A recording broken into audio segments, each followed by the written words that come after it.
Marciano fanfic en français. Abonnez-vous à la chaîne. Nouvelle théorie fanfic. Fanfic Naruto, épouse-moi Kushina. Chapitre 211. Kaguya passe à l'action. Une attaque sournoise contre Ishiki. Je n'aurais jamais imaginé que cela arriverait. Hashirama fronça légèrement les sourcils. En effet, je ne m'y attendais pas non plus. C'est complètement au-delà de mes espérances. Madara parla avec dédain, cet Ishiki Otsutsuki est vraiment nul. Après avoir cultivé l'arbre divin lui-même, il n'a même pas pu le contrôler avec son propre pouvoir? Dites-moi, quel était son but en le cultivant? Pathétique. À ma place, je ne serais jamais aussi inutile que lui. Après avoir fini de parler, il a craché par terre. Un léger sourire apparut sur le visage de Yuzuki lorsqu'il entendit ces mots. Madara, laisse-moi te demander quelque chose. Madara était curieux, qu'est-ce que c'est? Ce n'est rien en fait. Je suis juste curieux, si tu avais la chance de rencontrer Ishiki, que ferais-tu? Hashirama et Madara étaient tous deux plongés dans leurs pensées. Lucia réfléchit un instant, puis laissa échapper un rire glacial, n'est-ce pas évident? Quelqu'un qui ne sait qu'intimider les femmes peu importe qu'il soit du clan Otsutsuki ou de n'importe quel autre clan. S'il ose se présenter devant moi, je le tue. Ces mots étaient prononcés avec une intense intention meurtrière. Madara pensait vraiment chaque mot qu'il avait dans le cœur. Qu'il ait soutenu Kaguya ou non, face à quelqu'un qui se comporte comme Ishiki, peu importe qui, la mort est la seule solution. Loin des yeux, loin du cœur. Quelle intention meurtrière.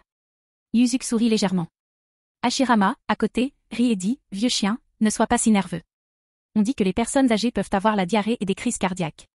Imagine mourir en faisant caca. Qu'est-ce que c'est? Occupe-toi de tes affaires. Fous le camp, vieux fou.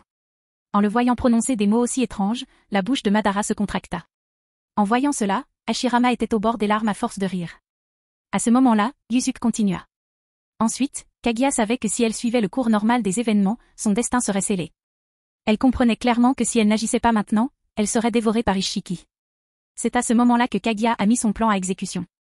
Après être descendue sur terre avec Ishiki, elle a immédiatement choisi d'attaquer et de lui tendre une embuscade. Elle l'a complètement scellé, mais où exactement, je l'ignore encore. Yuzuki prit une profonde inspiration. Après tout, il ne savait pas exactement où Kaguya avait enfermé Ishiki après lui avoir tendu une embuscade. Même dans l'histoire originale, il n'y avait aucune information à ce sujet. Donc, même lui ne savait pas encore où Ishiki était enfermé. En entendant cela, tous les visages exprimèrent de la contemplation. Madara dit lentement, Yuzuki, tu viens de dire que Kaguya n'a scellé qu'Ishiki. On peut donc comprendre qu'il n'est pas encore mort? À côté de lui, le visage d'Hashirama devint sérieux tandis qu'il réfléchissait aux implications. Si c'était vrai, que ferait-il si Ishiki apparaissait devant eux? Ce type pourrait-il réellement être réanimé? Vu la situation actuelle, ce type a peut-être une chance de revivre. Mais ne nous inquiétons pas, car il est encore scellé et je ne suis pas sûr qu'il puisse s'en libérer. À ce moment-là, Yuzuki regarda les expressions sérieuses sur les visages de chacun et ne put s'empêcher de sourire. La force d'Ishiki était en effet légèrement supérieure à celle de Kaguya. Si elle n'avait pas eu recours à une attaque sournoise pour lui tendre une embuscade à l'époque, il aurait été difficile de déterminer qui était le plus fort. Après tout, Ishiki avait un jubi avec lui, tandis que celui de Kaguya était complètement épuisé. Maintenant, tu n'as vraiment plus à t'inquiéter. Yuzuki prit une grande inspiration et organisa ses pensées. Même avec toutes les informations qu'il avait rassemblées, il n'était pas sûr de savoir qui était le plus fort entre Ishiki et Kaguya. Dans l'histoire originale, Ishiki avait été grandement affaibli par son attaque sournoise, le rendant incapable de la combattre, et elle l'avait enfermé de force.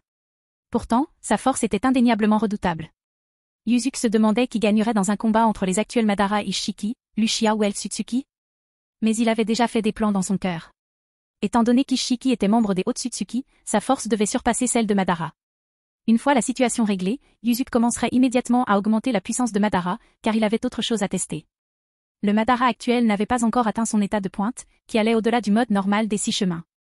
Même avec le mode 6 chemins, malgré une augmentation spectaculaire de sa force, il pouvait tout au plus affronter Ishiki à égalité. Ce n'était pas ce que Yuzuki souhaitait. Il voulait voir Madara dominer complètement ce redoutable ennemi. Il projeta ensuite d'éveiller pleinement le chakra Indra des Uchiwa. Non seulement cela augmenterait considérablement la force de Madara, mais il projetait également d'éveiller pleinement le chakra Asura d'Hashirama. Éveiller à la fois le chakra Indra de Madara et le chakra Asura d'Hashirama était simple, Yuzuki maîtrisait déjà la méthode. Lorsqu'ils sont tous deux au bord de la mort, ils peuvent pleinement éveiller leur chakra Indra et Asura. Le sage des 6 chemins apparaît alors pour les dynamiser. Puisque Kushina et Mikoto étaient désormais ses femmes, il n'avait pas à craindre une nouvelle réincarnation d'Indra et d'Asura. Il lui suffisait de les mener au bord de la mort. En pensant à cela, Yuzuki secoua la tête et tourna son regard vers toutes les personnes présentes. Mais ne vous inquiétez pas pour l'instant. Ishiki ne partira pas de sitôt. Je vous préviens pour que vous soyez préparés lorsque vous le rencontrerez. Pas de panique. Même si vous le rencontrez, pas de panique. Vous avez conclu un contrat de service avec moi, si vous le découvrez, c'est comme si je le découvrais. Je m'occuperai personnellement d'Ishiki, donc pas de panique. Après avoir entendu ces paroles, Hashirama, Madara et les autres hochèrent la tête. Madara dit, ne t'inquiète pas, Yuzuki. Si je trouve vraiment ce type appelé Ishiki, je l'attaquerai et le réduirai en bouillie.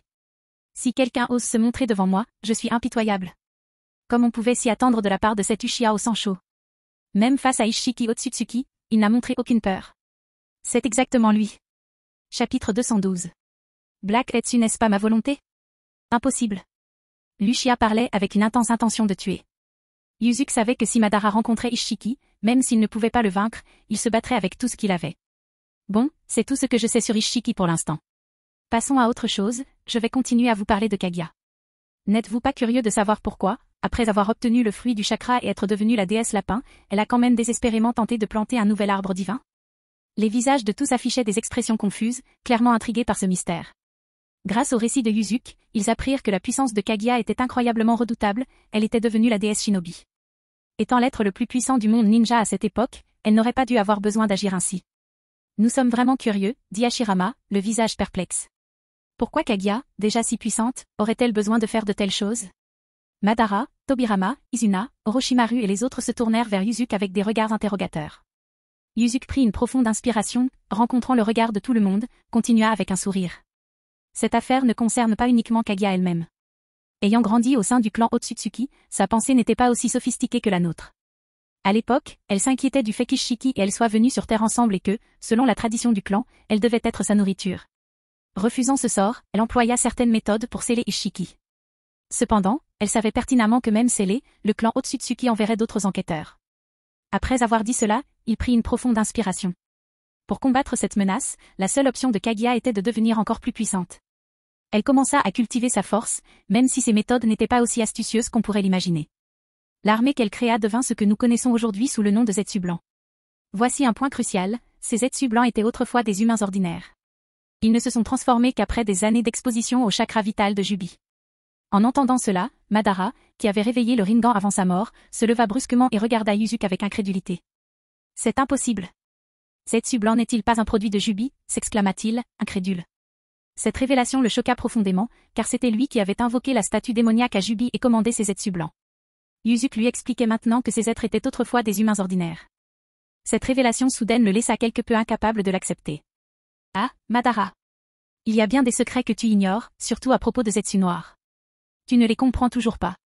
Tu t'accroches bêtement à la croyance que telle est ta volonté. Après avoir entendu ces paroles, l'expression de Madara s'assombrit. Yuzuki, même si le Zetsu blanc a été créé par Kaguya par l'intermédiaire de Jubi il y a des milliers d'années, transformé à partir d'humains ordinaires, c'est une chose. Mais pour le Zetsu noir, j'en suis absolument certain, il est la manifestation de ma volonté. Comment pourrait-il en être autrement? Il secoua fermement la tête. Je le sais sans l'ombre d'un doute.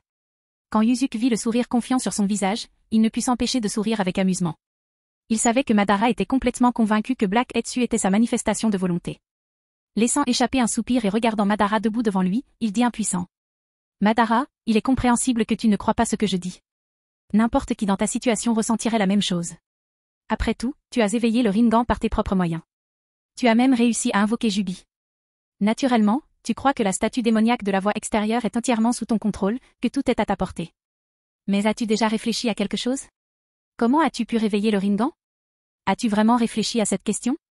En entendant cela, Madara tomba dans une profonde réflexion. Pourquoi avait-il réveillé le Rinnegan?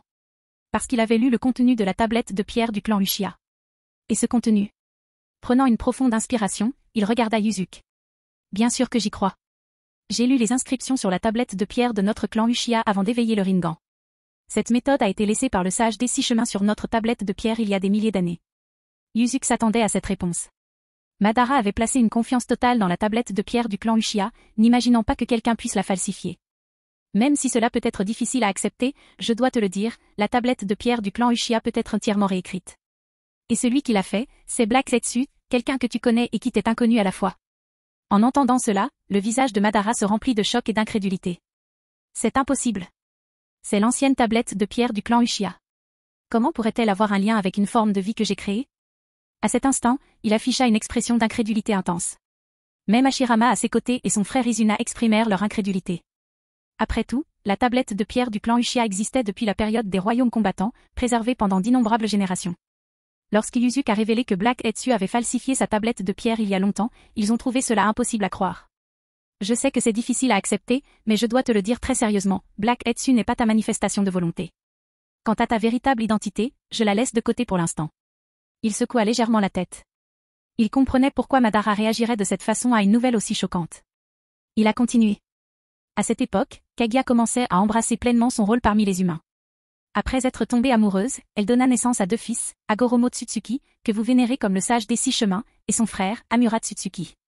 Bien que Hagoromo possédât plus de pouvoir qu'Amura, ils ne naquirent pas aussi fort.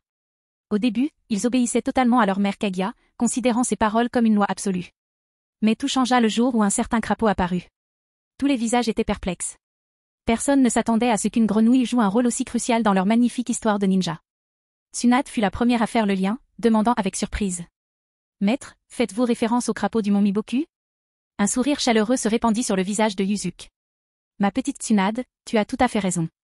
Le crapaud qui a changé le cours de l'histoire humaine venait du mont Miboku, nul autre que Gamamaru, l'actuel grand sage crapaud. » Chapitre 213.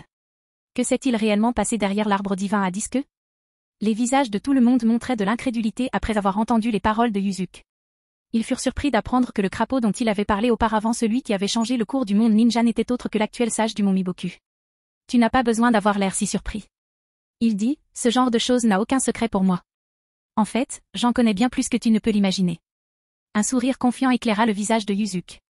En effet, sa connaissance des secrets ninja dépassait de loin celle de tous ceux présents. Et ensuite, demanda gravement Madara.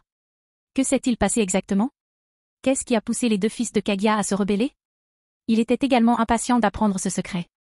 Le grand sage crapaud, Gamamaru, découvrit Hagoromo et révéla une sombre vérité à lui et à Amura. Sa mère, Kaguya, envoyait régulièrement des groupes d'humains vers l'arbre divin qu'ils avaient planté. Ces humains non seulement mouraient dans l'arbre, mais seraient transformés par Jubi en Zetsu blancs, des êtres dotés uniquement d'une conscience collective. Quand Gamamaru raconta cela à ses frères, ils le trouvèrent incroyable. Ils continuèrent d'aider leur mère à envoyer des humains à Jubi. Hashirama leva soudain la main, si c'est le cas, pourquoi la rébellion a-t-elle quand même eu lieu? Yuzuki le regarda et continua, il se passa autre chose ensuite. Bien que Hagoromo et Amura n'aient pas cru Gamamaru au début, ils restèrent prudents. Ils cachèrent l'avertissement du vieux crapaud à Kaguya. Il leur était strictement interdit de s'approcher de l'arbre divin, ils ne pouvaient qu'observer depuis son bord l'entrée des humains. Sans preuve de ce qui était arrivé à ces gens, les frères n'osèrent pas agir. Puis tout changea. Il y avait une jeune fille, Aori, au village qui aimait profondément Hagoromo, et il l'aimait en retour. Cette année-là, elle fut soudainement choisie pour rejoindre le groupe qui faisait des offrandes derrière l'arbre divin. Incapable de défier la volonté de Kaguya, elle ne put que dire adieu à Hagoromo avant de rejoindre les autres. Son destin était scellé, elle serait piégée dans l'arbre, attendant sa mort. Incapable de contenir sa curiosité plus longtemps, Hagoromo se rendit chez Kaguya et confronta sa mère au sort de ceux qui entraient chaque année derrière l'arbre divin à 10 queues. Kaguya l'avertit sévèrement de ne pas outrepasser ses limites et de ne plus jamais remettre en question de tels sujets avant de l'expulser. Mais son inquiétude ne fit que grandir, il avait désespérément besoin de savoir ce qui arrivait à la fille qu'il aimait. Effrayé par ce qui pouvait bien se cacher derrière l'arbre, il s'aventura dans la nuit noire, vers son extrémité opposée. Lorsqu'Hagoromo atteignit le pied de l'arbre divin à 10 queues, défiant les ordres stricts de sa mère, il découvrit une réalité complètement différente de celle que Kaguya avait affirmée. Amura, qui l'accompagnait, comprit également que ce n'était pas le paradis annoncé par sa mère. Kaguya avait promis à tous les humains que derrière l'arbre divin se trouvait leur destination finale. Mais ceux qui crurent à ces paroles et s'y aventurèrent furent dévorés par l'arbre, se transformant lentement en Zetsu blanc au fil des millénaires. Yuzuki s'est arrêté ici pour reprendre son souffle. Puis il tourna son regard vers Madara et Hashirama devant lui. Là, Hagoromo trouva la jeune fille qui lui avait déclaré son amour avant d'entrer dans l'arbre divin. Elle gisait sans vie, ayant complètement cessé de respirer. À cette vue, une rage immense emplit ses yeux. À ce moment-là, Madara sentit que cette scène lui était extrêmement familière. Se pourrait-il que ce soit le moment où le sage des 6 chemins a réveillé le Rinnegan? Après avoir entendu sa question, Yuzuki sourit. En vérité, le sage des 6 voies n'était pas aussi puissant qu'on pourrait le croire. Il était simplement né avec la constitution d'Otsutsuki. Même Amura n'était né qu'avec le Byakugan, il n'avait rien d'extraordinaire. Lorsqu'Hagoromo découvrit le corps de sa bien-aimée, sa colère réveilla un Sharingan de 3 tomos. Ce réveil lui fit ressentir une immense énergie potentielle, un pouvoir qu'il réalisa pouvoir utiliser pour contrecarrer les plans machiavéliques de sa mère. Il comprit alors que la véritable intention de sa mère n'était pas de servir l'humanité, mais de sacrifier des humains pour l'arbre divin. Cependant, le sage ignorait ses motivations et ne tenta pas de l'interroger davantage, sachant qu'elle ne révélerait jamais la vérité. Après cette découverte, il résolut de mettre fin à la tyrannie de sa mère. C'est alors que Gamamaru le rechercha à nouveau, le déclarant destiné à changer le royaume des humains. Le grand crapaud commença alors à lui enseigner le Sanjutsu au mont Miboku. Après un entraînement intensif, Hagoromo maîtrisa parfaitement le Sanjutsu, sachant que seul ce puissant chakra lui permettrait d'affronter Kaguya. La suite fut simple. À ce moment-là, Yuzuki regarda à nouveau toutes les personnes présentes. S'ensuivit une guerre entre les frères et leur mère Kaguya. Avant leur départ, Gamamaru donna à Hagoromo un talisman capable de ressusciter les morts en cas d'urgence. Les frères se rendirent ensuite au domaine de leur mère pour la défier. Le combat fut bref, si le chakra Sanjutsu d'Hagoromo le protégeait du contrôle de Kaguya, elle maîtrisait facilement Amura avec son Rinnegan à 9 tomos. Un seul Genjutsu suffisait à le placer sous son contrôle total. Avec Amura sous son pouvoir, Kaguya l'a forcé à combattre son frère. À ce moment-là, Yuzuki secoua la tête. Ce fut l'erreur cruciale qui mena à tout ce qui suivit. Une fois que Kaguya eut pris le contrôle d'Amura, il se retourna immédiatement contre son frère. Hagoromo savait qu'il n'y avait qu'une seule solution, s'il ne parvenait pas à briser son emprise sur son frère, il devrait le tuer. Il a donc fait le terrible choix de mettre fin à la vie d'Amura. Chapitre 214. Le sage des 6 chemins s'éveille. Le Rinnegan. Le choc se lut sur tous les visages après avoir entendu ces paroles. Personne n'aurait imaginé que le sage des 6 chemins tuerait Amura. Voyant leurs expressions confuses, Yuzuki prit une profonde inspiration. Pas de quoi s'étonner. C'est du sage des 6 chemins dont nous parlons, il avait pressenti la situation avant son départ. Vous vous souvenez de la grenouille prophétique? Ce n'est pas pour rien que Gamamaru a donné au sage un talisman de sage avant son départ. Le grand sage Crapaud avait prédit que Kaguya contrôlerait l'un des 2 frères sages. Hagoromo maîtrisant les techniques des sages, sa mère ne pouvait le contrôler. La réponse était claire, Amura serait celui qu'elle contrôlerait. Une fois que Kaguya eut pris le contrôle d'Amura, elle le força à combattre Hagoromo à plusieurs reprises. Le sage n'avait qu'un seul moyen de briser son emprise sur son frère, le tuer. Lorsque le sage tua Amura, un événement extraordinaire se produisit. Assister à la mort de son frère réveilla le Rinnegan dans ses yeux, né de son immense chagrin. Il fut le premier à réveiller ses yeux légendaires, et avec eux naquit un pouvoir immense. Ce qui a suivi, c'est le sage des 6 chemins et Amura ressuscités unissant leurs forces contre Kaguya dans une bataille dévastatrice. À ce moment-là, son expression devint sereine et il sourit tandis que tout le monde le regardait. La guerre dura des mois, jusqu'à ce qu'enfin, à l'aube, le sage parvienne à drainer la quasi-totalité du chakra de Kaguya au moins 99%. Désespérée, elle tenta d'invoquer Jubi à son secours. Mais le sage, sachant que c'était sa seule chance de victoire, ne la laissa pas faire. Amura et lui saisirent l'occasion et s'approchèrent de Kaguya. Ensemble, ils exécutèrent la technique de scellement la plus puissante de l'histoire, les 6 voies, Shibaku Tensei. Cette technique suprême a scellé Kaguya dans le Shibaku Tensei, devenu ce que nous appelons aujourd'hui la Lune. Mais ne vous y trompez pas, elle n'est pas morte. En tant que membre du clan Otsutsuki, elle ne pouvait pas être tuée aussi facilement. Même avec l'immense pouvoir du sage et le Rinnegan, la scellée était la seule option. Hagoromo a donc enfermé Kaguya entièrement dans la Lune. Puisqu'elle n'est pas morte, sa conscience et son corps restent scellés au cœur de la Lune. Le but de Black Etsu est de ressusciter Kaguya, mais je vous expliquerai cela plus tard. À ce stade, le monde ninja était complètement transformé. Privé du règne de Kaguya, il tomba sous la domination du sage. Cependant, après son scellement, Jubi, libéré de sa lignée, devint fou furieux. Hagoromo le maîtrisa immédiatement. Découvrant sa nature maléfique, il fit le choix ultime de devenir son Jinchuriki. Lorsque Yuzuki atteignit ce point, les visages de tout le monde montrèrent des expressions de choc. Il n'aurait jamais imaginé que le sage des 6 chemins n'était pas seulement le premier Jinchuriki, mais le Jinchuriki de Jubi. C'est exact. Le sage des 6 chemins fut le premier Jinchuriki de Jubi. Il maîtrisait ce rôle à la perfection. Grâce à son immense pouvoir, il pouvait sans effort contrôler et réprimer Jubi en lui. Je doute que quiconque ici puisse atteindre une telle maîtrise. Ne vous opposez pas si vite. Parmi ceux présents, aucun d'entre vous à part moi n'a réussi cet exploit. Même toi, Madara, malgré ta grande puissance, tu ne peux rivaliser avec le sage des 6 chemins à cet égard. Le Jubi de cette époque était complètement différent de celui d'aujourd'hui. Sais-tu pourquoi? À ce moment, Yuzuki regarda Lucia plus âgée, qui était sur le point de parler, et sourit. Effectivement, une expression d'incrédulité apparut sur le visage de Madara. Il se leva et fit face à Yuzuki. Bien que je reconnaisse que le sage des 6 chemins était impressionnant, tu exagères assurément. Comment peux-tu être si sûr que je ne pourrais pas supprimer Jubi par mon propre pouvoir? Rappelle-toi, j'ai éveillé le Rinnegan par mon propre pouvoir. Après le sage des 6 chemins, je devrais être le deuxième à éveiller ses yeux, non? Son visage exprimait une confiance inébranlable. Avant d'éveiller le Rinnegan, il a étudié d'innombrables textes anciens, ne trouvant aucune trace d'autre personne éveillant ses yeux légendaires. Les textes anciens ne contenaient que des mentions éparses des 3 grandes jutsu, avec de brèves références au Rinnegan. Votre argument est pertinent, vous êtes bien la deuxième personne après le sage à éveiller le Rinnegan, grâce à votre force et à votre sagesse. Mais sachez que mes affirmations sont fondées. Pensée grecque. Comment le Jubi d'aujourd'hui peut-il être comparé à celui d'il y a un millénaire? À l'époque, tout le monde ne possédait pas de chakra. Tout le chakra présent aujourd'hui provient à l'origine du Jubi. Le sage des 6 chemins pouvait, par sa seule volonté, supprimer complètement un Jubi qui contenait toute la réserve de chakra du monde. Cela démontre l'incroyable pouvoir du sage. Par sa seule volonté, il a réussi à supprimer et à contrôler complètement Jubi en lui. À cette époque, la puissance d'Agoromo surpassait celle de sa mère, Kaguya. Sinon, il n'aurait pas pu la sceller aussi efficacement avec les 6 voies, Shibaku Tensei.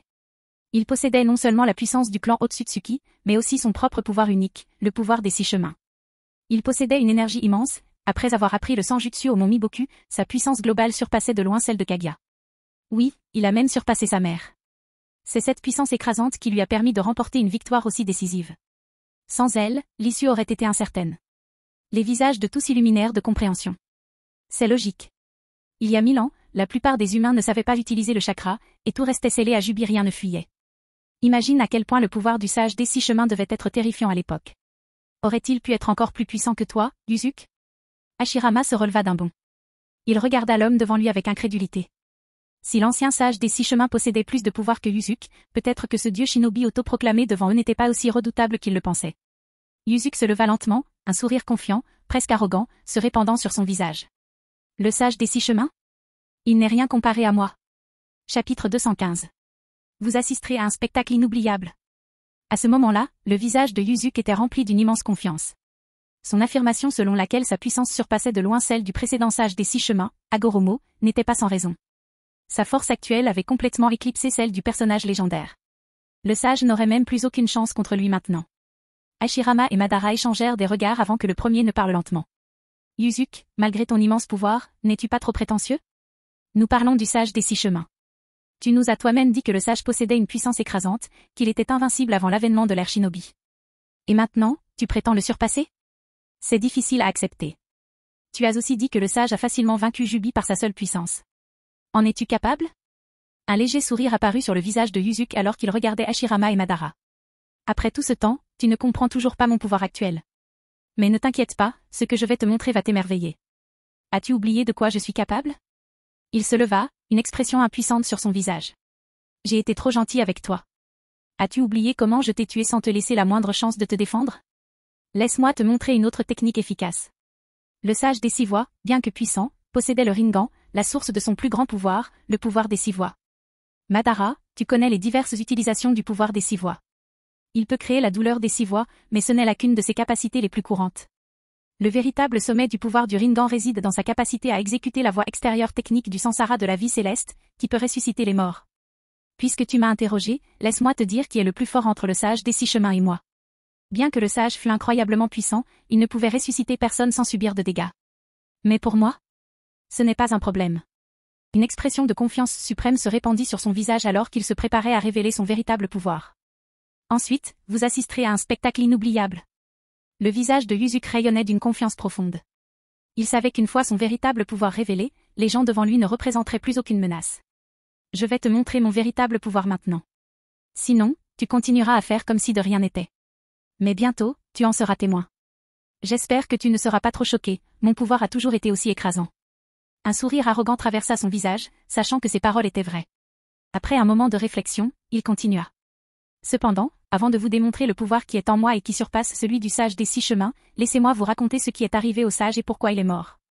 Malgré son immense pouvoir, malgré le fait que Jubi soit scellé en lui et qu'il soit devenu son Jinchuriki, il a quand même connu la mort. De plus, j'expliquerai pourquoi, après leur mort, le destin d'Indra et d'Azura a entamé son cycle karmique. Après avoir partagé ces révélations, je démontrerai la force des 6 chemins en moi, une puissance qui dépasse l'imagination la plus folle. À ce moment, Madara, Hashirama et les autres hochèrent la tête en signe d'accord, leur curiosité clairement piquée. Il y a 1000 ans, le sage des 6 chemins, doté d'un immense pouvoir, scella Jubi en lui et en devint le Jinchuriki. Cependant, cet être apparemment invincible mourut, ce qui les laissa perplexes.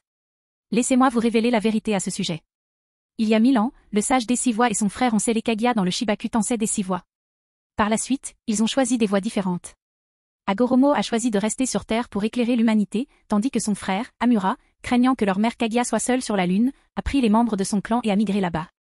Mais concentrons-nous sur Agoromo, resté sur Terre. Le sage a décidé de restaurer ce monde dévasté. Après tout, les mois de combat qu'il a menés avec son frère contre Kaguya ont laissé le monde en ruine. Il a donc pris sur lui la responsabilité de sauver l'humanité du désastre et a commencé son voyage missionnaire même si, à mon avis, ce n'était que son voyage d'expiation. Chapitre 216. Le sage des 6 chemins qui a fendu les 10 queues. Laissez-moi vous l'expliquer simplement. Tel était le chemin de l'expiation du sage des 6 chemins. Pourquoi?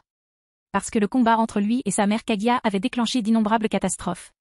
Ces catastrophes étaient entièrement dues à leur conflit. Ce fut donc son chemin vers la rédemption. Bien que le sage des 6 chemins possédât un immense pouvoir à cette époque, il choisit une méthode d'expiation que je trouve vraiment déconcertante. À ce moment-là, Madara, Hashirama et les autres tournèrent des regards curieux vers lui. Ils étaient impatients de découvrir la méthode exacte utilisée par le sage des 6 chemins pour instaurer la paix avec le monde. Qu'y avait-il de si étrange au point de dérouter même Yuzuke? Yuzuke regarda les visages pleins d'espoir de tout le monde et continua de parler. Le sage des 6 chemins possédait alors un pouvoir absolument immense. Mais quelque chose clochait dans sa façon de penser, il devait y en avoir un. Malgré son pouvoir capable de transformer le monde entier, il choisit de ne pas utiliser le chakra de son corps. Il s'appuya uniquement sur sa force physique. Je suis totalement en désaccord avec cette approche. Si j'étais le sage des 6 chemins, j'aurais utilisé avec sagesse le pouvoir qui est en moi pour transformer ce monde. Ne serait-ce pas là la véritable rédemption? C'est pourquoi je méprise sa décision. Si cela ne tenait qu'à moi, j'aurais fait bon usage de ces pouvoirs. Je ne les aurais pas gaspillés. Et vous ne croirez pas l'autre bêtise du sage des 6 chemins. À ce stade, Yuzuke ne put s'empêcher de condamner intérieurement Hagoromo une fois de plus. Les actions du sage lui semblaient totalement incompréhensibles. Malgré son immense pouvoir, il avait choisi de diviser Jubi. Il ne comprenait pas pourquoi une telle idée avait traversé l'esprit du sage. Quelle bêtise? Hashirama et Madara échangèrent un regard avant de se tourner avec impatience pour entendre la réponse. L'acte incroyablement stupide du sage des 6 chemins, bien que doté d'un pouvoir suffisant pour transformer le monde ninja tout entier, fut de refuser de l'utiliser correctement. Il devint le Jinchuriki de Jubi, mais gaspilla cet immense pouvoir. Tel un idiot, il a extrait de force le pouvoir de Jubi de son corps, l'a divisé en 9 bêtes à queue et les a dispersés à travers le monde. Je méprise cette décision. Avec une force si écrasante, le sage a choisi de diviser son pouvoir. Je ne comprends pas son raisonnement. Qu'a-t-il bien pu lui prendre de choisir une voie aussi basse? Et savez-vous ce qui est pire? Il aurait pu garder un contrôle total sur le pouvoir de Jubi. Au lieu de cela, il a refusé de le maîtriser. Malgré une force incroyable, il n'a pas su la chérir, choisissant de disperser toute sa puissance. Je méprise sincèrement cette approche. Et avez-vous la moindre idée de la puissance du sage des 6 chemins à l'époque? Après que Yuzuke ait dit cela, Madara, Hashirama, Tobirama, Izuna et les autres lui jetèrent des regards curieux, désireux d'en savoir plus. Orochimaru et les autres tournèrent également leur attention vers lui, se demandant pourquoi le sage des 6 chemins avait pris de telles décisions. Yuzuke prit une profonde inspiration et continua de parler. Après la fin de son long combat contre sa mère Kaguya, Hagoromo a choisi d'utiliser son pouvoir pour sauver le monde dévasté. Mais sa démarche m'exaspère. Il a séparé Jubi de son corps, grâce à son pouvoir des 6 chemins, a divisé de force l'ensemble de Jubi en 9 grands démons à queue que nous connaissons aujourd'hui. Il dispersa ensuite ces bêtes à queue à travers le monde. Le sage croyait qu'une fois séparées, ces bêtes ne se réuniraient jamais pour former une arme puissante. Votre raisonnement s'est révélé catastrophiquement erroné dans notre monde actuel. Nous pouvons rassembler les bêtes à 9 queues à tout moment, ressusciter Jubi et continuer à détruire ce monde, comme vous comptez le faire, Madara. À ces mots, le visage de Madara se contracta légèrement. Même si c'était dit sans détour, c'était vrai. C'était bel et bien son prochain objectif, ressusciter Jubi et l'utiliser pour exécuter le plan du Tsukuyomi infini. Il n'avait simplement pas anticipé tous les secrets impliqués. Yuzuke prit à nouveau une profonde inspiration et continua de s'adresser au groupe. Après que le sage des 6 chemins eut extrait le Jubi et l'eut divisé en 9 parties, il aurait dû mourir sur le coup, comme son Jinchuriki. Mais grâce à son corps incroyablement puissant et à la lignée des Otsutsuki, il réussit à survivre près d'un siècle de plus. Et c'est durant ces 100 années qu'il a commis une autre grosse erreur. Chapitre 217. Indra et Ashura. À ce moment-là, le sage des 6 chemins a commis une autre grave erreur, une erreur qui allait faire de toute son œuvre un échec. Bien qu'Hagoromo ait séparé le pouvoir de Jubi de son corps, il aurait pu continuer à vivre grâce au pouvoir des 6 voies qui subsistaient en lui. Il aurait pu survivre des milliers d'années, après tout, il ne faut pas sous-estimer la puissance du clan Otsutsuki. Avec son immense force combinée au pouvoir des 6 voies qu'il habitait, vivre un millénaire aurait été facile. Mais il choisit une autre voie. Au lieu de préserver le pouvoir des 6 voies en lui-même, il parcourut le monde des mortels et commença à diffuser son chakra des 6 voies à toutes choses. À mesure qu'il diffusait ce pouvoir à travers le monde, les serviteurs qui l'accompagnaient ses disciples commencèrent peu à peu à acquérir ce pouvoir. En apprenant à contrôler le chakra de leur corps, ses disciples découvrirent ces extraordinaires merveilles. Constatant leur nouvelle force, le sage des 6 chemins y vit un développement positif.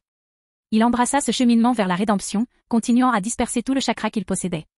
Au cours des 20 années suivantes, il répandit non seulement son chakra à travers le monde, mais établit également une légion de centaines de disciples. Durant cette période, Hagoromo tomba amoureux d'une mortelle, choisit de l'épouser et eut 2 enfants. Ces 2 descendants devraient vous être familiers, Hashirama et Madara. À ce stade du récit, il tourna lentement son regard vers eux deux. Il savait qu'ils devaient être au courant de ses secrets, puisqu'ils avaient été chefs de clan à l'époque des royaumes combattants. Il ne pouvait imaginer qu'ils puissent ignorer ces choses. Hashirama et Madara échangèrent un regard puis hochèrent la tête solennellement. En effet, notre clan en possède des traces, confirma Hashirama. Le sage des 6 chemins a eu 2 fils avec une mortelle, Indra et Ashura. D'après nos renseignements, comme Madara l'a mentionné, il semble y avoir des frictions entre les frères. Bien que la nature exacte de ce conflit nous reste obscure pour l'instant. Yuzuki, le sais-tu? Yuzuki répondit calmement, en effet. Ces frictions ont mené à la chute totale de la lignée des sages des 6 chemins.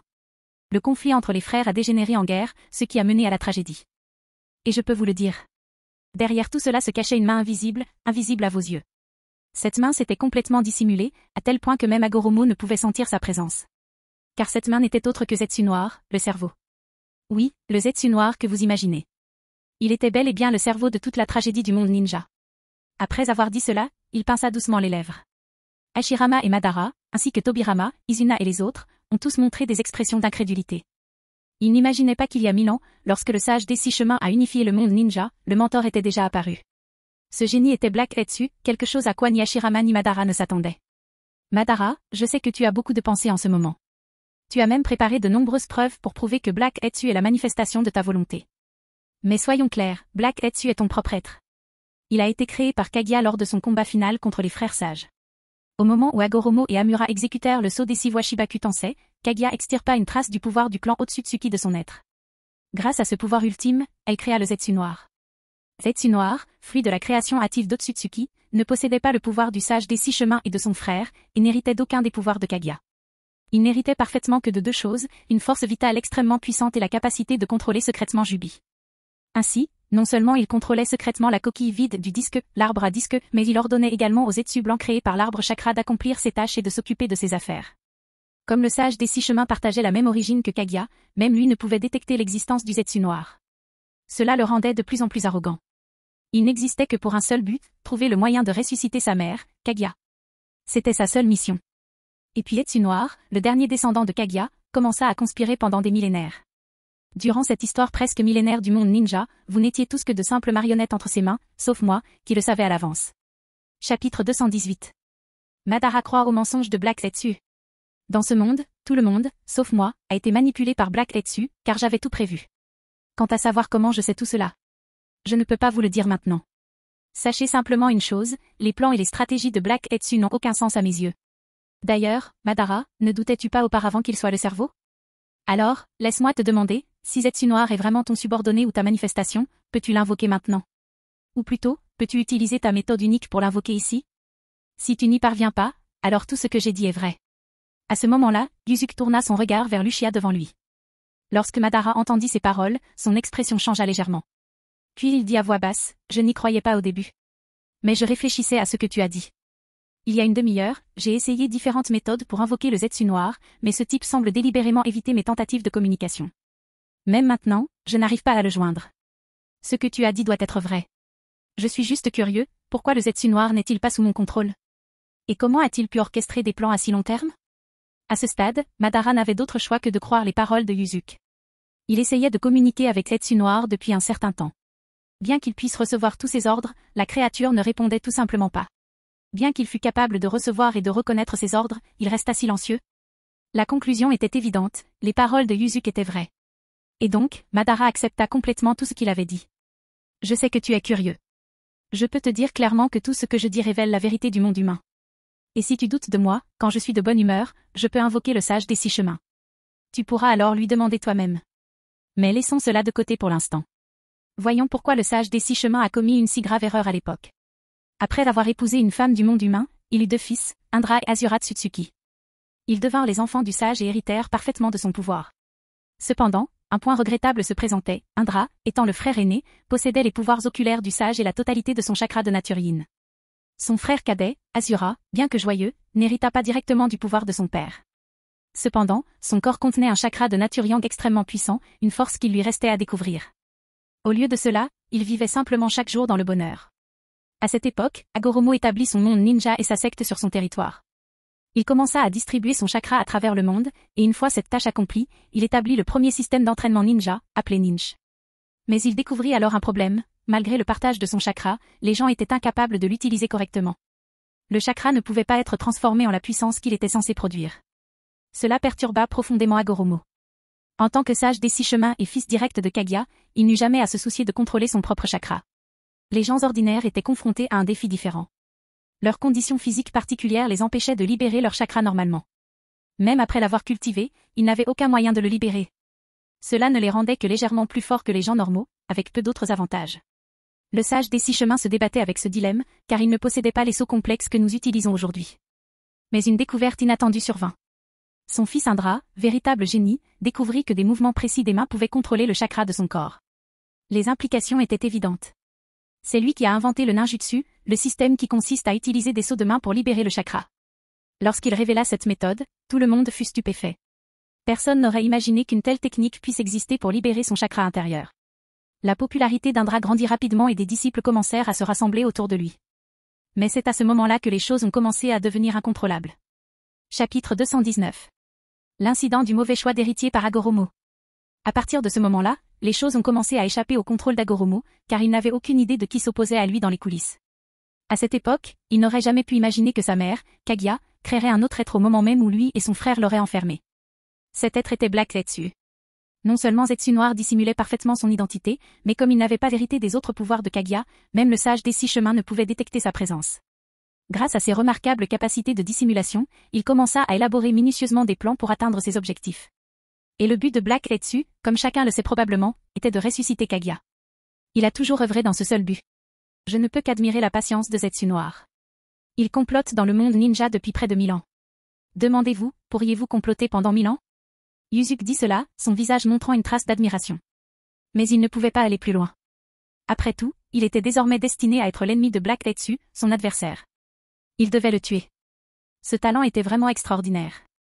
Aucun d'entre nous n'aurait pu orchestrer un plan aussi ambitieux en 1000 ans. Ce à quoi nous ne nous attendions pas, c'est que Zetsu Noir était derrière tout cela. Cette révélation nous a tous choqués. Mais une chose m'intrigue, puisqu'il complotait depuis si longtemps, le sage des 6 chemins et ses 2 fils, Indra et Azura, n'ont-ils vraiment rien remarqué? Face au doute d'Ashirama, le visage de Yuzuki affichait un léger sourire. Puis il poursuivit, c'est une excellente question. Je vais vous le dire franchement, Hagoromo n'a jamais découvert l'existence du Zetsu Noir. Mais entre Indra et Azura, l'un d'eux était au courant. Vu la situation actuelle, vous pouvez probablement deviner de qui il s'agissait. C'est bien Indra. Ayant hérité de la nature yin de son père, ainsi que du chakra et de plusieurs puissants Kekkei-Jankai, il attira l'attention du Zetsu Noir. Mais le sage des 6 voies, ignorant cela, créa un défi de succession pour Indra et Azura. Finalement, cette question de succession allait causer sa perte. Après avoir dit cela, Yuzuki prit une profonde inspiration. Il ferma les yeux et organisa lentement ses pensées. Puis il regarda tous les présents et commença à expliquer la situation. Tous les préparatifs et les plans minutieux du sage des 6 chemins furent finalement anéantis par le processus de sélection de son successeur. Sous sa direction, il avait établi un vaste village où les relations entre les différentes tribus étaient harmonieuses. Cependant, avec l'émergence d'Indra et d'Azura, 2 factions distinctes se formèrent. L'une se rallia à Indra, attirée par son incroyable pouvoir. Inventeur des signes de la main et celui qui leur apprit à contrôler le chakra, Indra gagna la loyauté de près de 70% du village. Ses disciples croyaient profondément en son pouvoir, convaincus qu'il leur accorderait une grande force. Cette foi était justifiée, Indra leur enseigna de nombreuses techniques ninja puissantes, étant le créateur du ninjutsu. Mais quelque chose a mal tourné lors du procès du sage des 6 chemins, dit Yuzuki calmement. En réalisant l'étendue du pouvoir immense de son fils, Hagoromo commença à envisager la sélection officielle de son successeur. S'il reconnaissait la puissance et l'assurance d'Indra, il constatait que son fils aîné manquait des qualités qu'il voyait chez Azura. Plus précisément, Azura possédait la capacité d'entrer en contact avec les gens. Sans cette qualité essentielle, Hagoromo hésita à confier le village à Indra, malgré son pouvoir. En réponse, il créa une épreuve pour les 2 frères. Alors qu'il préparait ce défi, Indra sentit que quelque chose clochait. Il s'interrogeait sur la complexité du processus de sélection. Pourquoi son père n'avait-il pas simplement choisi le protecteur le plus compétent pour le village? Au lieu de cela, il avait créé un test complexe pour déterminer sa succession auprès d'Azura. Cette décision s'avérerait être une grave erreur de la part d'Hagoromo, utiliser un test pour déterminer si Indra ou Azura hériterait de la direction du village. Le test a porté sur 2 villages similaires situés à des endroits différents. Les 2 territoires étaient infestés de restes de racines de jubi, qui ont contaminé leurs sources d'eau pendant des années et provoqué des maladies généralisées. Hagoromo a présenté ce défi à Indra et Azura, s'ils pouvaient résoudre le problème de ces racines, ils jugeraient leur méthode et détermineraient le véritable héritier du village ninja. Chapitre 220. Le plus grand échec du sage des 6 chemins. Le choix d'Indra. En réalité, la relation entre Indra et Asura était plutôt bonne avant que leur père ne décide de les mettre à l'épreuve. Si le sage des 6 chemins avait simplement confié directement le poste de chef du village à Indra, Asura n'y aurait pas objecté. Au contraire, il aurait soutenu avec enthousiasme la nomination de son frère. Asura ne s'intéressait pas au leadership. Il souhaitait sincèrement que son frère devienne chef du village. Mais Hagoromo refusait une solution aussi simple. Il est donc intervenu et a créé cette épreuve de compétition. Yuzuki dit cela, et tout le monde le regarda avec confusion. Ils ne savaient pas ce qui allait se passer ensuite, et leur visage exprimait de la perplexité. Voyant leur réaction, il continua avec un sourire. Le sage des 6 chemins expliqua la compétition aux 2 fils et les envoya immédiatement en mission. Il déclara qu'en accomplissant leur tâche, il déterminerait qui deviendrait le prochain chef du village. Tout le monde autour de lui trouva cette méthode raisonnable. Cette approche permettrait de déterminer quel frère était le plus apte à diriger. Puisque le chef du village détenait un pouvoir absolu au sein du village des sages, il devait s'assurer que sa sélection convaincrait tout le monde. Sinon, cela pourrait engendrer des problèmes futurs. Telle était l'intention initiale du sage pour la compétition. La suite fut simple, Indra et Asura se mirent au travail. Les 2 frères voyageaient légers, emportant un équipement minimal pour leur mission. Cependant, leurs heures d'arrivée différaient considérablement. Asura, dépourvu de chakras puissants, ne pouvait voyager que lentement, tandis qu'Indra, doté de vastes réserves de chakras, atteignait sa destination en 1 semaine seulement. À son arrivée, il découvrit d'énormes restes de l'arbre à 10 queues. Son but était de s'occuper de ces restes et de s'assurer que les villageois soient épargnés par la maladie, tout en veillant à ce que l'approvisionnement en eau du village soit rétabli. La source d'eau ayant été corrompue par les restes de l'arbre à 10 queues, il était venu ici pour résoudre ce problème. À l'époque, Hagoromo pensait que l'affaire était simple. Il voulait simplement tester les méthodes et les solutions de ses fils. Il n'avait jamais imaginé que cet incident créerait un profond fossé entre les frères, aux conséquences tragiques. Le sage des 6 chemins portait la responsabilité principale de ces événements. Il n'avait pas détecté la présence du Zetsu noir, s'il l'avait fait, il aurait pu l'éliminer grâce à son pouvoir des 6 chemins. Malheureusement, à ce stade, le sage avait dispersé la puissance des bijoux et leurs vastes chakras, affaiblissant considérablement leur capacité de combat. Pendant ce temps, Indra, qui avait hérité de la majeure partie du pouvoir du sage, devenait l'être le plus puissant du monde. Cela poussa Zetsu noir à le contacter. Son désir de ressusciter sa mère, Kaguya, le poussa à rechercher un pouvoir encore plus grand et à éveiller le Rinnegan. Seul le Rinnegan lui permit de mettre en œuvre le plan du Tsukuyomi infini. Le Tsukuyomi infini était crucial, car lui seul pouvait rassembler tout le chakra dispersé du monde, condition essentielle à la résurrection de Kaguya. Derrière tout cela, Tetsu Noir a soigneusement orchestré ces événements.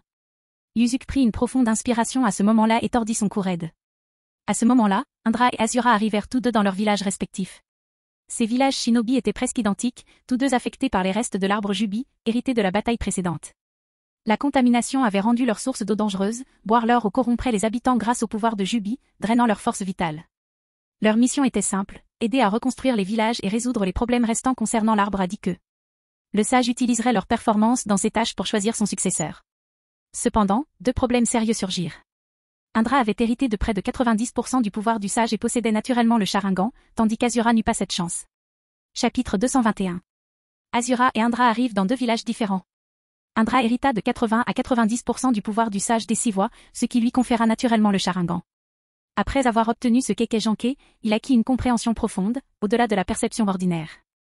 Il pouvait percevoir la force vitale et la direction du flux des chakras avec une clarté remarquable, comprenant les choses à un niveau bien plus profond que les autres. Cet immense pouvoir rendit Indra froid et distant.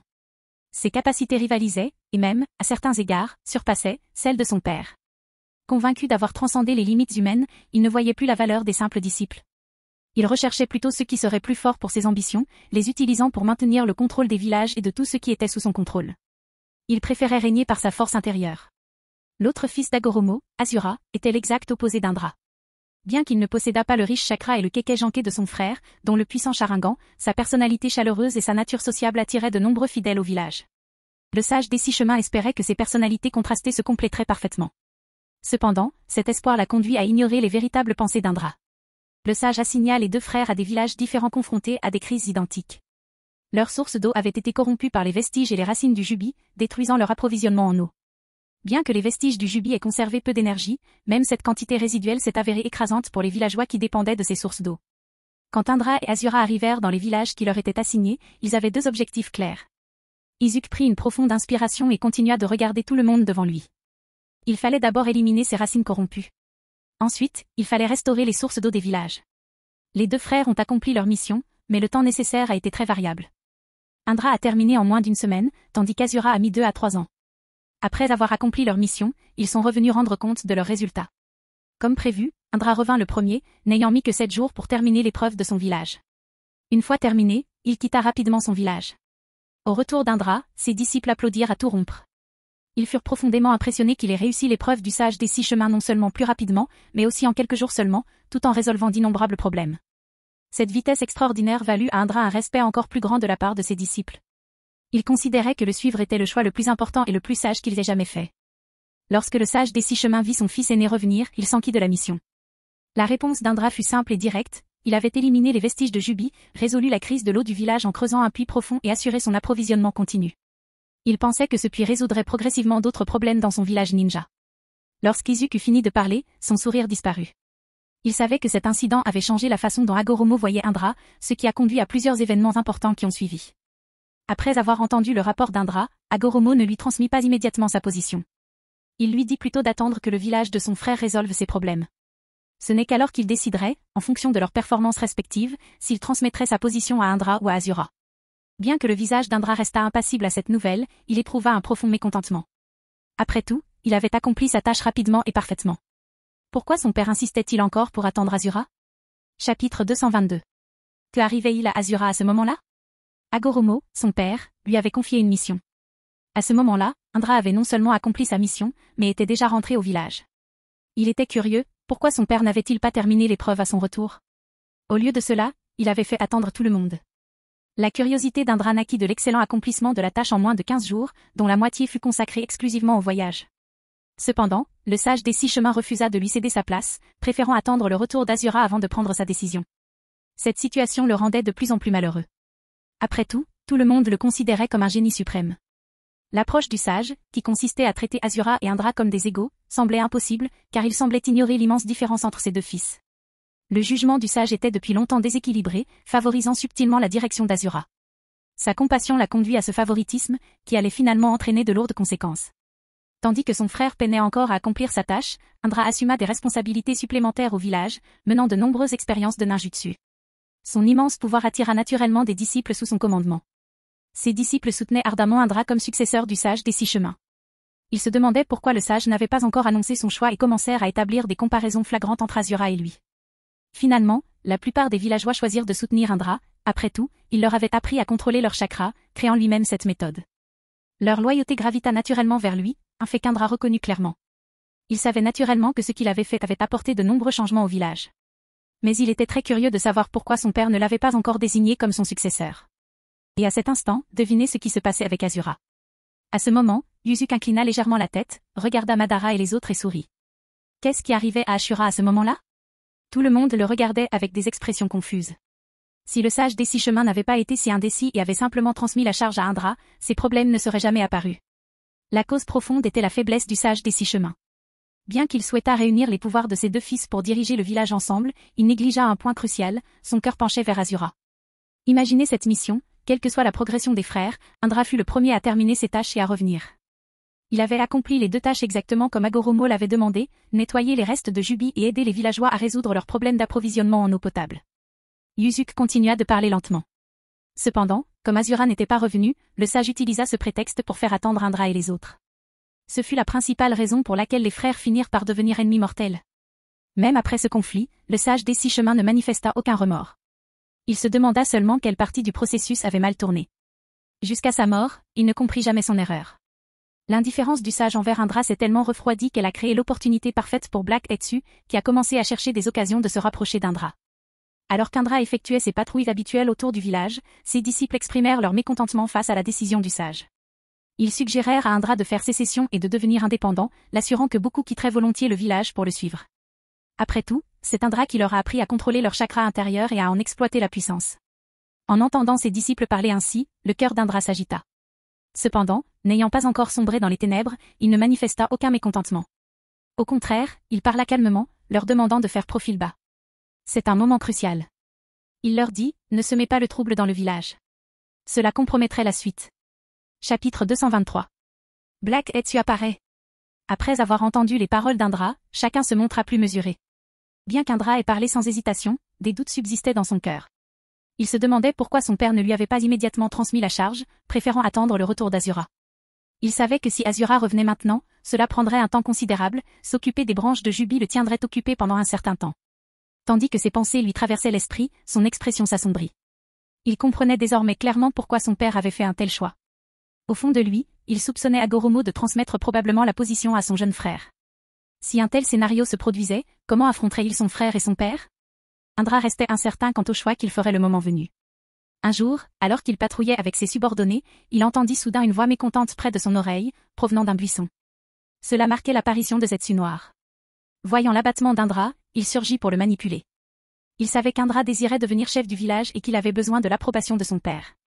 Cependant, le sage des 6 chemins semblait réticent à le reconnaître, préférant attendre le retour d'Azura avant de décider lequel de ses frères hériterait de sa position. Quand Indra vit Zetsu Noir, son visage resta impassible. Fils du sage des 6 chemins, doté d'un immense chakra et d'une grande puissance, il ne ressentait aucune peur envers la créature, seulement de la curiosité. Yuzuki dit calmement. Il se demandait comment un être comme Zetsu Noir pouvait exister en ce monde. Ignorant qu'il était le 3e fils de Kaguya, Indra fut intrigué par cette créature qui le recherchait. Zetsu Noir révéla alors son objectif, l'aider à devenir le chef du village. En entendant cette offre, Indra n'accepta ni ne refusa. Zetsu Noir lui dit d'y réfléchir et partit aussitôt. Il savait qu'il ne pouvait plus tarder, si le sage des 6 chemins sentait sa présence, tous ses efforts seraient vains. Aussi, après avoir transmis le message, il se retira rapidement. Après avoir appris qu'Agoromo ne le découvrirait pas, Zetsu Noir mit immédiatement en œuvre le plan Tsukuyomi infini. Il chercha alors des moyens d'exécuter ce plan. Il attendait la mort définitive du sage des 6 chemins, puis exploitait l'inimitié entre les frères Indra et Ashura, afin de pouvoir enfin mener à bien son plan et ressusciter Kaguya. Cependant, Zetsu Noir avait négligé un problème crucial, ressusciter Kaguya nécessiterait une force encore plus puissante, le Rinnegan, qui appartenait au sage des 6 chemins. Malgré cela, il restait confiant, persuadé de pouvoir facilement guider Indra dans l'évolution du Rinnegan. Puisqu'il possédait déjà le Sharingan, Zetsu Noir pensait qu'une simple stimulation réveillerait ce pouvoir supérieur. Mais ce plan était voué à l'échec, simplement parce qu'Indra n'avait pas la force nécessaire. Après que Yuzuki ait dit cela, Madara, qui était assis en face de lui, leva sa main droite. « Insinuez-vous qu'Indra, le fils aîné du sage des 6 voies, n'a jamais éveillé le Rinnegan ?» demanda-t-il, incrédule. « C'est impossible. Son pouvoir était immense, et il était l'héritier direct du sage. J'ai du mal à croire que mon prédécesseur n'ait pas réussi cela. J'ai toujours pensé être le 2e à éveiller le Rinnegan. Quand vous avez mentionné Indra, j'ai supposé que j'étais le 3e. Mais vous me dites qu'il ne l'a jamais éveillé avant sa mort? Je l'ai clairement surestimé. Je suis sincèrement déçu. » La déception de Madara était compréhensible. Après tout, il était choquant que le fils aîné d'Agoromo n'ait jamais éveillé le Rinnegan. Cette révélation suggérait que son talent était simplement moyen, loin d'égaler celui de Madara. Au moins, il a réussi à réveiller de force le Rinnegan, devenant ainsi la 2e personne dans tout le monde ninja à le faire, après Agoromo lui-même. En effet, il ne peut te rivaliser sur ce point. Je me demandais aussi pourquoi le fils du sage des 6 chemins n'avait jamais éveillé le Rinnegan. Mais j'ai finalement compris, malgré la grande puissance d'Indra, il ne possédait que du chakra de nature yin. Avec le seul chakra de nature yin, même s'il développait son Sharingan jusqu'à la limite et atteignait le mange-ki, il ne pourrait pas progresser davantage. Repensez à votre propre expérience, Madara, après avoir éveillé le mange-ki éternel, n'avez-vous pas constaté que vos yeux ne pouvaient plus évoluer? Yuzuki regarda Lucia devant lui, qui se gratta la tête à cette observation. Chapitre 224. La fin. N'est-ce pas évident? Après tout, je n'ai pas le pouvoir d'Hashirama en moi.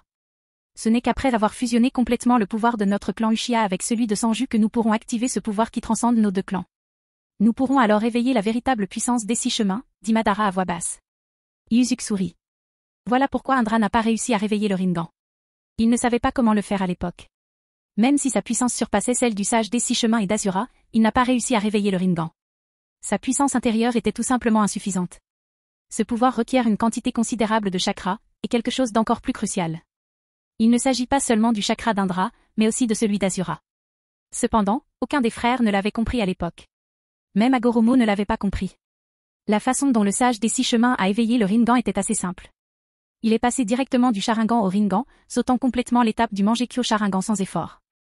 Après tout, c'était le sage des 6 chemins, il est naturel qu'il soit un peu trop puissant. Pendant le procès, Agoromo attendait qu'Indra et Azura aient terminé leur tâche.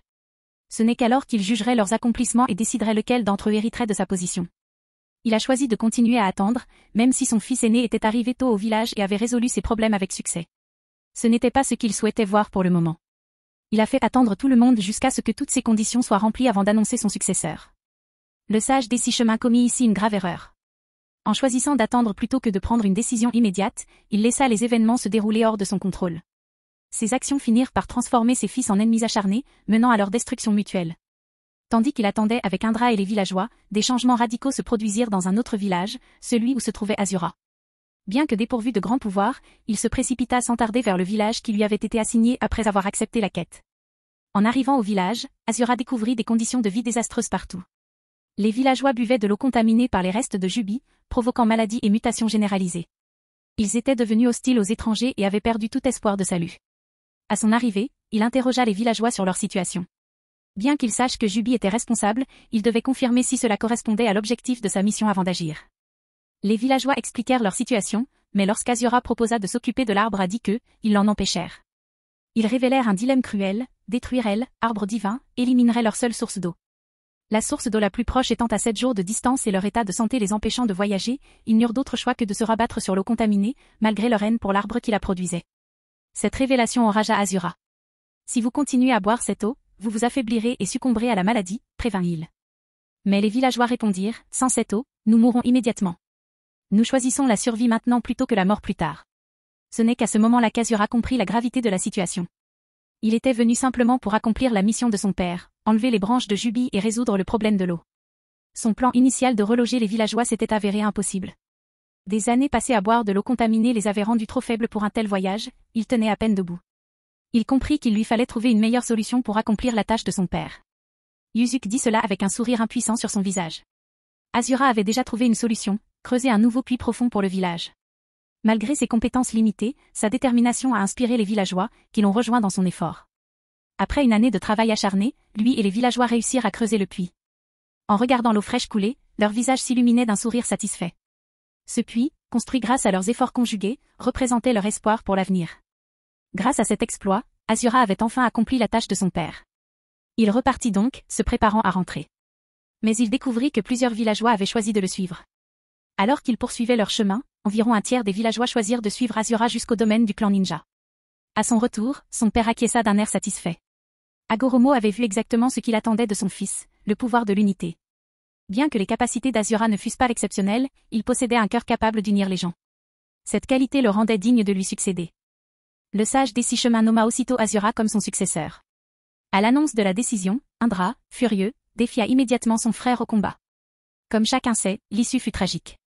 Tout le monde était d'accord après avoir entendu son explication. Cette histoire, dit doucement Hashirama, le regard perdu dans le vague. Elle en dit long sur nos propres difficultés. On ne faisait que répéter le même cycle, n'est-ce pas, vieux chien? HMPH, Madara croisa les bras, l'air pensif. Dire que notre conflit était prédestiné par une histoire aussi ancienne. Le pouvoir des Sanju et des Uchiha. J'ai passé ma vie à chercher cette vérité. Mais nous avons brisé ce cycle, n'est-ce pas? Hashirama sourit chaleureusement. En fondant Konoha ensemble, nous avons prouvé que l'unité entre nos clans était possible. Les yeux de Madara se plissèrent légèrement. Pendant un temps, oui. Mais je me demande si le sage des 6 chemins aurait approuvé nos méthodes. Nous avons accompli par la bataille ce qu'Azura a accompli par la coopération. C'est peut-être pour cela que nous avions besoin des deux approches, songea Hashirama. La force de se battre et la sagesse de savoir quand tendre la main en signe d'amitié. Ton optimisme ne change jamais, vieux fou, dit Madara, mais il y avait une pointe d'affection dans sa voix. Tu as découvert des vérités que même mon grand-père ne comprenait pas pleinement, dit Tsunade, ses yeux couleur miel reflétant fierté et inquiétude. À côté d'elle, l'expression de Conan restait sereine, bien que ses mains se soient légèrement resserrées sur les siennes. Le cycle de la haine, celui de la paix par la compréhension. Tels étaient aussi les idéaux de Nagato. Tous les autres, peu importe qui ils étaient, ont été choqués par l'histoire, comprenant enfin tout ce qui s'était passé. Mais à ce moment-là, Yuzuki leva les yeux vers le ciel pendant un moment avant de sourire à tout le monde. Voilà qui conclut l'histoire d'aujourd'hui. J'espère que vous comprenez tous parfaitement ce que vous devez faire à partir de maintenant. Il regarda les personnes assises de l'autre côté de la table. Vous irez à Konoha et vous y installerez. Ce serait bien aussi que vous partiez à la recherche de Zetsu Noir. Je retournerai à Kiri avec les filles. Très bien. Hashirama lui sourit, tandis que Madara hocha simplement la tête. Après cela, chacun est parti de son côté. Kirigakure, minuit. Yuzuki se tenait devant le mur de verre, regardant où il avait été la veille, au pays de l'herbe. Derrière lui, la grande pièce était agrémentée d'un lit immense occupant près de la moitié de l'espace. Ses amantes, dont Mei, étaient étendues sur les luxueux draps de soie.